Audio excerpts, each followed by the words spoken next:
கிறிஸ்துவுக்குள் மிகவும் பிரியமானவர்களே, எது நம்மை தீட்டுப்படுத்தக்கூடும்? நிறைய பேர் நினைக்கிறாங்க, குறிப்பிட்ட பொருட்களை இல்லை குறிப்பிட்ட உணவுகளை நம்ம சாப்பிடுவோமே என்றால் அது நம்மை தீட்டுப்படுத்தலாம்.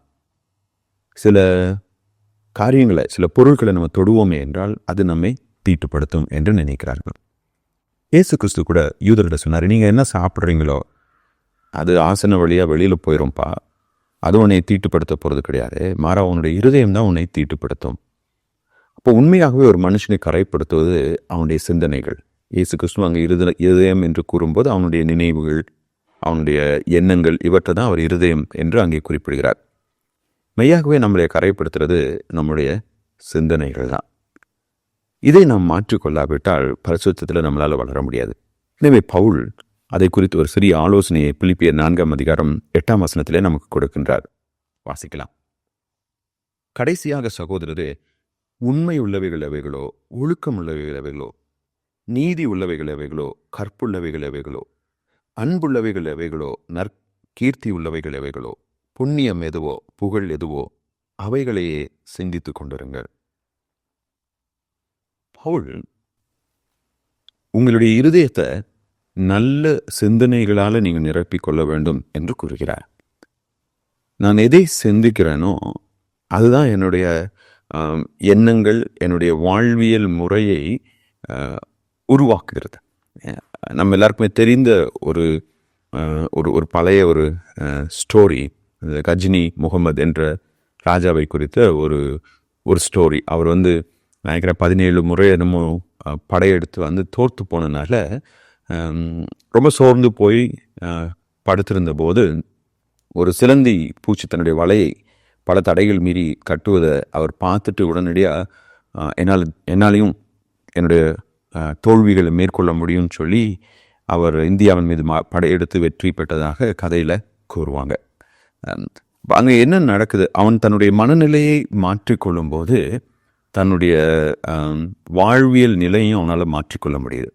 இப்போ வேர் டஸ் சேஞ்ச் பிகின்? மாற்றங்கள் எங்கே தொடங்குது? நான் நினைக்கிறேன், நம்மள நிறைய பேர் இந்த புது வருஷத்துலேருந்து நான் இதெல்லாம் செய்யக்கூடாது, இதுதான் செய்யணும், என் வாழ்க்கையில் நிறைய காரியங்கள் நான் மாற்றிக்கொள்ளணும்னு நான் நினைத்திருக்கலாம். ஆனால் இப்போ இந்த ஒரு வாரத்துலேயே அதெல்லாம் உடஞ்சி போயிருக்கோம். ஏன்னா பெரும்பாலான நேரத்தில் நம்முடைய பழக்க வழக்கங்களை நாம் மாற்றிக்கொள்ள வேண்டும் என்று நம்ம நினைக்கிறோம். But real change happens in mind. Paul சொல்றார், உண்மையான மாற்றம் என்பது சிந்தை, என்னுடைய எண்ணம் மாற வேண்டும். ஒரு முறை நான் இந்த ஆப்பிள் கம்பெனியினுடைய ஓனர் ஸ்டீவ் ஜாப்ஸ் அவருடைய வாழ்க்கையை குறித்த ஒரு சரிதையை நான் படித்து கொண்டிருந்த போது அதில் அவருக்கு கடைசி நாட்களில் கேன்சர்னால ரொம்ப அவதிப்பட்டிருக்கிறாரு. அப்படி அவர் அந்த கேன்சரில் ட்ரீட்மெண்ட்லலாம் இருக்கும்போது ஒரு நாள் அவருடைய நண்பர், அந்த கம்பெனியில் வேலை செய்கிற ஒரு நண்பர், ஒரு முக்கியமான பதவியில் இருக்கிறவரை வீட்டுக்கு வர சொல்லிவிட்டு, வா நம்ம 2 பேரும் இந்த பார்க் வரைக்கும் நம்ம நடந்து போகலான்னு சொல்லி நடந்து போயிருக்காங்க. பாதி வழியிலே அவர் ஸ்டீவ் ஜாப்ஸ்ல அந்த கேன்சர்னால் அவருடைய சரீரம் மிகவும் பாதிக்கப்பட்டிருந்தபடினாலே அவரால் மேற்கொண்டு நடக்கிறதுக்கு ரொம்ப கஷ்டமாக இருந்திருக்கு. அப்போ கூட போன நண்பர் அவரை பார்த்துட்டு, சரி நம்ம வீட்டுக்கு திரும்பி போயிடலாமான்னு சொன்னபோது அவர் சொன்னாரா, இல்லை, நான் இன்றைக்கி அந்த பார்க் வரைக்கும் போகணும்னு சொல்லி முடிவு பண்ணியிருக்கிறேன், ஸோ கண்டிப்பாக நான் அங்கே போயிட்டு அதுக்கப்புறம் நம்ம திரும்ப போகலான்னு சொல்லி மேற்கொண்டு அவர் நடந்து போயிருக்காரு. So it was a character. இப்போ அவர் உலக பிரகாரமாக சக்ஸஸ்ஃபுல்லாக இருந்தார் அப்படின்னா அதுக்குரிய ஒரு மைண்ட் செட், ஒரு சிந்தனையை அவர் வளர்த்து கொண்டார். மறுபடியும் நான் இங்கே ஒரு பாசிட்டிவ் திங்கர் மாதிரியோ ஒரு மோட்டிவேஷனல் ஸ்பீக்கர் மாதிரியோ நான் பேச விரும்பலை. But the reality, the truth is, நான் பரிசுத்தமாக வாழ வேண்டும் என்று நான் எண்ணினால், நான் கடவுளுக்காக ஏதாவது செய்ய வேண்டும் என்று நான் எண்ணினால், முதலாவது என்னுடைய சிந்தையிலே அதை நான் ஆழ பதிய செய்ய வேண்டும். And I should have a determination. ஒரு உறுதியான தீர்மானத்தில் நான் தரித்திருக்க வேண்டும். இப்போ தானியேல் நாங்கள் காய்கறிகளை சாப்பிட மாட்டோம், இல்லை அவனுடைய நண்பர்கள் நாங்கள் இந்த பொருட்களை வணங்க மாட்டோம், இல்லை நான் ஜெபம் பண்ணுவதை நிறுத்த மாட்டேன் அப்படின்னு சொல்லி அவங்க ஒரு தீர்மானம் எடுத்தாங்க. அந்த தீர்மானத்தில் அவங்க உறுதியாக இருக்கிறாங்க, அவங்களுடைய சிந்தனையில் ரொம்ப தெளிவுள்ளவர்களாக இருக்கிறாங்க. நியாயப்பிரமாணம் சொல்லுது, சில உணவுகளை சாப்பிடக்கூடாது, அது ராஜாவினுடைய உணவில் கலந்துருக்கும், அதனால் நான் அதை தொட மாட்டேன். வேதவசனம் சொல்லுது, உன்னுடைய தேவனாய் கர்த்தரை தவிர வேறு யாருக்கும் பணியக்கூடாதுன்னு சொல்லுது, ஆக்கினால் நான் என்ன பண்ண மாட்டேன், பொருட்சிலையை பணிந்து கொள்ள மாட்டேன். என்னுடைய ஆண்டவரை நான் தொழுது கொள்வதை நான் நிறுத்தக்கூடாது, என்ன சட்டம் வந்தாலும். அப்போ அது அந்த அந்த தெளிவு, சிந்தனையில் அந்த தெளிவு அவங்களுக்கு இருக்குது. அந்த அந்த தெளிவு தான் அவங்களை சரியாக என்ன பண்ணுது, வழி நடத்து. அதனால பவுல் சொல்றாரு, நீ எதினால் உன்னுடைய இருதயத்தை நிரப்பிக்கொள்ள வேண்டும், எதினால் உன்னுடைய மனதை நிரப்பிக்கொள்ள வேண்டும். அசுத்தமான சிந்தனைகளை விட்டு அகற்ற வேண்டும். நன்மை எதுவோ அதனால் நீ நிரப்பிக்கொள்ள வேண்டும். சுருக்கமாக நான் சொல்லணும்னா, கடவுளுடைய வார்த்தையினால நம்முடைய சிந்தனையை நம்ம நிரப்பிக்கொள்ளணும். ஏன்னா பவுல் சொல்கின்ற இந்த தன்மைகள் எல்லாமே பர்ஃபெக்டாக சரியான விதத்தில் பசுத்த வேதாகமத்தில் மட்டும்தான் இருக்குது.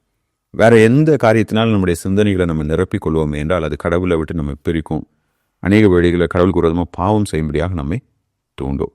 அப்போ நான் என்னுடைய சிந்தனைகளை வேத வசனத்தினால் நான் நிரப்பிக்கொள்ளும் போது இந்த உலகத்தால் கரைப்படாத, தீட்டுப்படாத ஒரு பரிசுத்தமான வாழ்க்கை என்னால் வாழ முடியும்.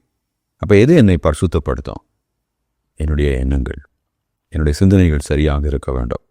அந்த சிந்தனைகள் தேவனுடைய வசனத்தின்படி வழிநடத்தப்படும் போது இந்த உலகத்திலே நான் கடவுளுக்கு பிரியமான ஒரு வாழ்க்கை வாழ முடியும். கர்த்ததாமே அவருடைய வசனத்தினால் நம்முடைய சிந்தனைகளை நிரப்பி எப்போதும் அவருடைய வசனத்தையே நான் நினைத்து தியானித்து அதை செயல்படுத்துகிறவர்களாய் வாழ கிருபை பாராட்டுவாராக.